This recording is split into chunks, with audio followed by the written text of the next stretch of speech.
Тэг хөргөр татгалаад эндээсээ одоо хүүхдтэй өглөө эренгүүтээ анги удирдсан багш нар нь одоо энэ аппликейшн уншуулад шууд эндээс хүүхдийн тоогоор сүүгээ авчна. Тэгэнгүүт энд автоматар камер байгаа учраас тэр өдөр хэдэн хүүхэд суусан уугаагүй гэдэг юм бүх юм ингээ автоматар гарчиж байгаа. За ингээд өшөө нөгөө талаас ингээд 6-аас дээш ангийн хүүхдүүдэд өөрсдөө шууд нөгөө CUJS ч юм уу дэлгүүрээс сүү худалдаж авахгүйгээр үйлдвэрийн үнээр нь энд сүү тавиад өгч байгаа. За тэгэнгүүт хүүхдүүд өөрсдөө энэ сүүгээ авч явах боломжийг нээж өгч байгаа гэсэн үг. Тийм. Тийм автомат. Ингээ бүр ийм болцоо. Нөгөө лактозны асуудал. Асуултаа. Тэр чинь сүүний бас хэд мэдрэг шиг тэ улсууд байгаа шүү дээ. Тэрнгээр ялгачих юм. Самбацхан.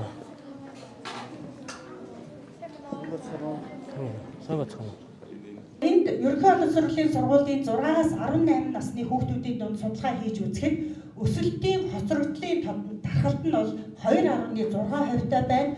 Түүнээсээ туранхай тархалт 2.3-тай, илүүдл жингийн тархалт 19.6, тархалтын тархалт одоо 6.2%-тай ингэж гарсан байгаа. За мөн одоо Д амин дэмийн дутагдал одоо энэ судалгаанд оролцсон хүүхдүүдийн 89.1% нь одоо Д амин дэмийн дутагдaltaй байна. Түүний дотор 67.6% нь хүн хэлбэрийн Д амин дэмийн дутагдaltaй байна гэсэн ийм статистик тоо судалгаа гарсан байгаа. За ингээд энэ бүхнээс бид нар харьцуулт хийгээд үзэх юм бол энэ Д амин дэмийн дутагдал их байна гэдэг нь өөрөө хүүхдийн амны хөндөй болон шүдний цоор шүдний өвчлөл маш их хэмжээнд байна гэсэн ийм статистик тоо судалгаа гарсан байнамаа. За ингээд одоо 6-аас 11 насны хүүхдийн сүү цагаан эдийн хэрэглээг 7 хоногоор нь авч үзэх юм бол за нийт судалгаанд оролцсон хүүхдүүдийн 14.1% нь 7 хоногт нэг ч удаа сүү хэрэглэдэггүй.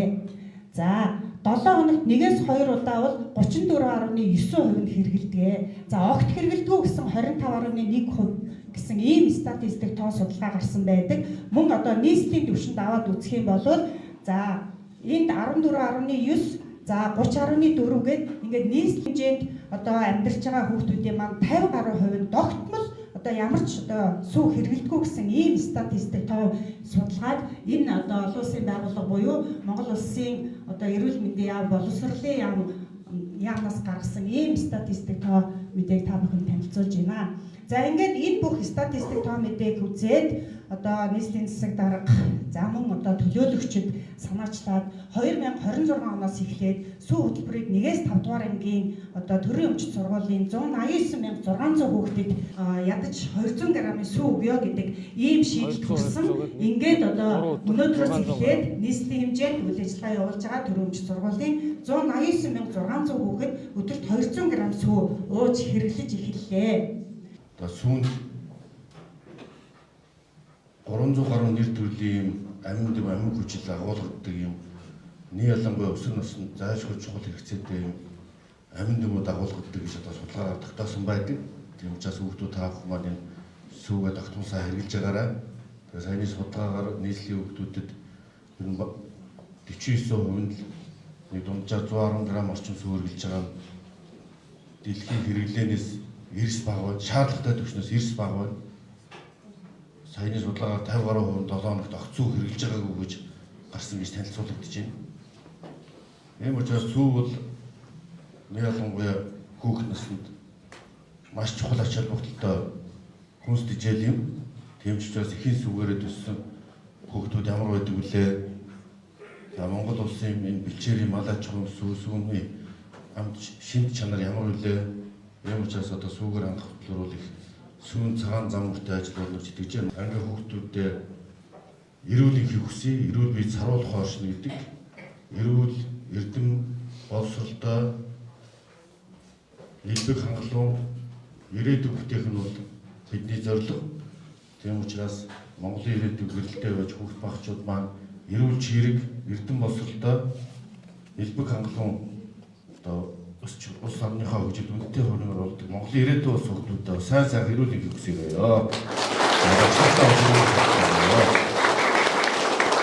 Сая Монгол улсын ерөнхий сайд та бүхэн товч хэллээ. 1959 оноос Япон улс энэ сүү хөтөлбөрийг хэрэгжүүлж эхэлсэн. За сүүлд хожим нь бүгд найрамд Солонгос улс 81 оноос за бүгд найрамд Хятад улс 2005 оноос тус энэ сүү хөтөлбөрийг ерөнхий боловсролынхаа бүх сургуулийн хүүхдүүдэд уулгаж эхэлсэн.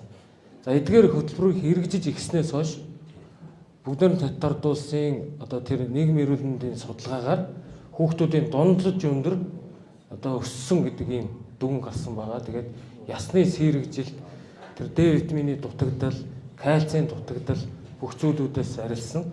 За хамгийн чухал юм хүүхдүүдийн маань амны өндийн одоо эрүүл мэнд сайжрах ийм үр дүнд хүрнэ гэдэг бид хүлээлттэй байгаа. Одоо өнөөдөр нийт хүүхдүүдийн маань бараг 90 орчим хүүхдүүд 90 орчим хувь нь ямар нэгэн байдлаар амны өндийн өвчтөл буюу шүдний цооролтой байна. Тэгэхээр сүү хөтөлбөрийг хэрэгжүүлж эхэлснээр энэ бүгд арилнаа. Хүүхдүүдийн дундаж өндөр нэмэгдэнэ. Хүүхдүүдийн эрс тэжээлийн дутагдал багаснаа гэдэг манай бас нийгмийн эрүүл мэндийн хүрээлэн болон холбогдох байгууллагууд бидэнд ийм мэдээлэл судалгаануудыг танилцуулсан. Тэгээ энэний дагуу энэ хөтөлбөр эхэлж байна. За сая ерөнхий сайд бас хэллээ.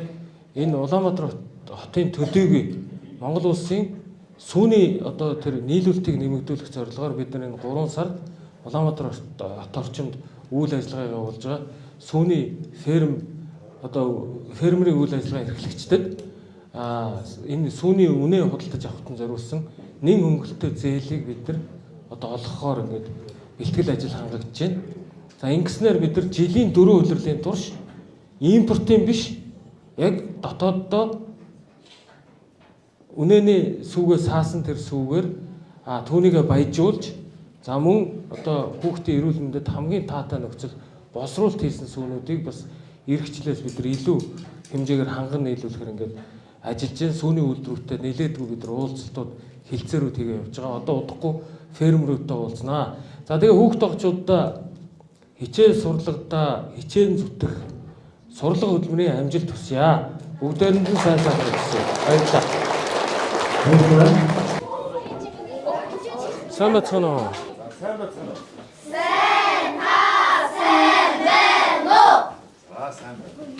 Ангийн жижиг хүүхдүүд одоо яг нөө сүүний цаг болж байгаа учраас сүүгээ уусгах гад жижиг суурьштай. Дарга энд байна. Хоёр жижиг.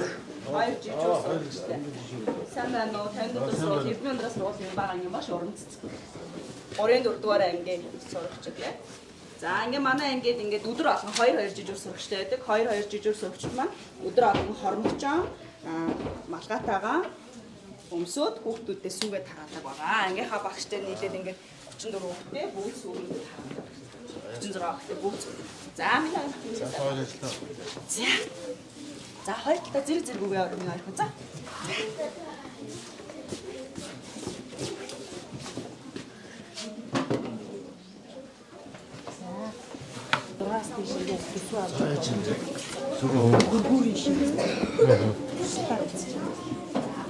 Одоо өнөөдөр анх удаа ууж байгаа юу? Өмнө уужсэн. Сүү одоо удаа уужсэн. Уужсэн. 7 хэдэн удаа ууж? 3 удаа. Тийм үү? Эцэг сэрэж эхэлсэн. Яг нэгдүгээр ангиасаа байж. За мөндөсөө. Тэс угаа хутаадаг л өгдөө. За тэсүүд сахар сүүгээс ихсрэн. За хоёр жижиг маань суучгаа. Өөртөө. Жижиг тараад ус. Хараад дууссан. Сүүгээс сахар ихсэрж агаад. За одоо сүүгээс ихсэрж болсон нь найзаа. За одоо сүүгээ ууж болно.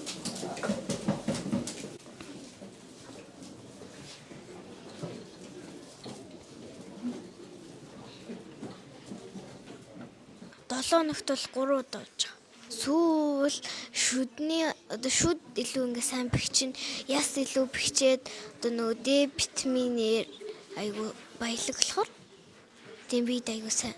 Өндөр нэг 150 мл байгаа. За жилийн дараа өндрөө үзэн шүү. За юу. Сүү угаад хэр өсөж байна? Аавч анги дээрээ сүү уснуу гэж асуухтаа дандаа би тэгсэн гэхэд ээж аав дандаа сайн ууж байгаарэ гэдэг. Ер нь бол 7 хоногт 3 удаа сүү хөтөлбөр хэрэгжээд нэгдэх 3. нэгдэх 3 дахь 5 дахь бол сүү хөтөлбөр манай сургуульд хэрэгжээд хүүхдүүд маань сүүгээ ууж байгаа.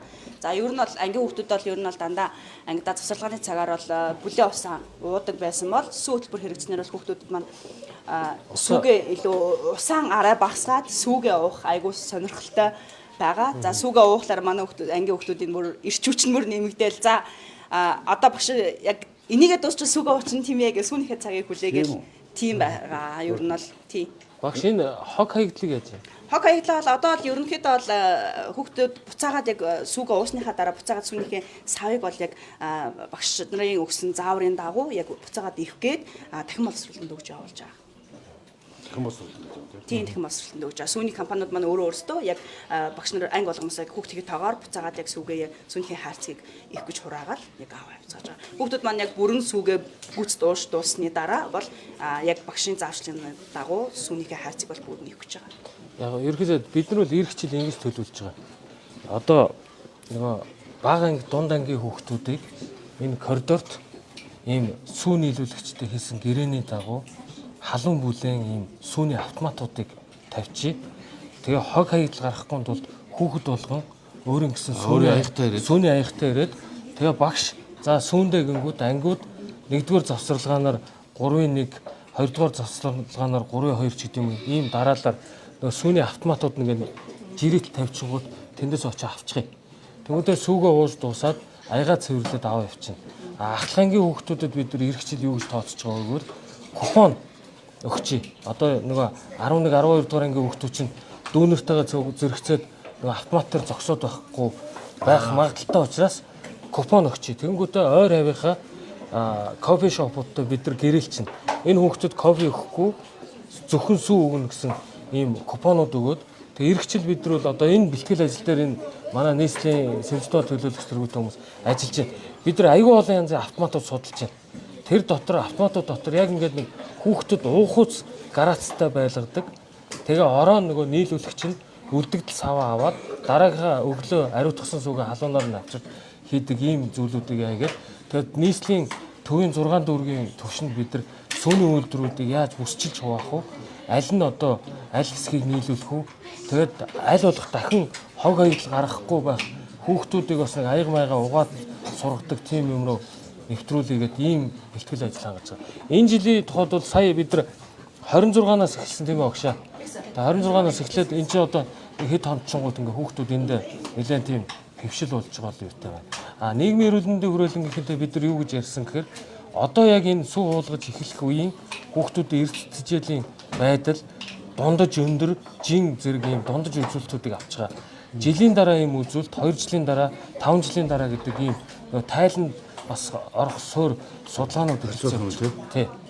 Ер нь бол манай сургууль болохоор ерөөсөө ганц энэ 1 сарын 26-наас биш аахгүй юу. Өмнө жилч гэсэн угаасаа яг 7 хоног болгоны 2 дахь өдөр дандаа сүү өгдөг байсан. Тийм. Нэг бол үдийн цай хөтөлбөрөөр нэг бол бүлээн сүү өгдөг. Нэг бол ерөнхийдөө энэ дандаа сүү компани хаттай сүү ерөнхийдөө бол дандаа өгдөг байсан. Тэгэнгүүт нөгөө тэр өдрүүд нь нэмэгдээд нэг биш 3 болоод ирэнгүүт хүүхдүүд илүү нөгөө хүртээмжтэй хүүхдүүд маань илүү нөгөө тэрэндээ дуртай байгаад байгаа тийм байгаа байхгүй. Өмнө нь ерөөсө огт өгдөггүй байсан бол одоо манай чинь сүү мүүгээ ер нь зарим хүүхдүүд чинь бас зарим айлууд чинь бас нөгөө цагаадаас сэргэлдэггүй айлууд бас байгаад байна шүү дээ. Тиймд бол юу байгаад байдаг байсан бол одоо бол ерөнхийдөө манай сургууль ер нь 9 сарын 1-ээс хойш ингээд дандаа сүү өгөөд байсан учраас хүүхдүүд бол ингээд бүх ангийн хүүхдүүд нэгэн жиг дуугаад хөвшсөн байна. Одоо ингээд бүгд ингээд хайрцгуудаа ингээд яг ингээд бүгд ивх гээд харин тийм байна. Яг ингээд хөвшсөн байгаа. Ингээд сууж ирсэн шүү дээ. Өөр ингээд сайхан хог хэрэгтэй ингээд суух юм шүү дээ. Өгчин зааж гисэн үү? Сайн. Ингээд дахин босруулна шүү дээ. За жижүүр 2 жижүүр хогнуудаа дуусна самнуудаа жижүүр ажлыг хийн шүү. За ийслүү та. За бүгдээр нь амжилт хүсье. За баярлалаа хүүхдээ. За баярлалаа.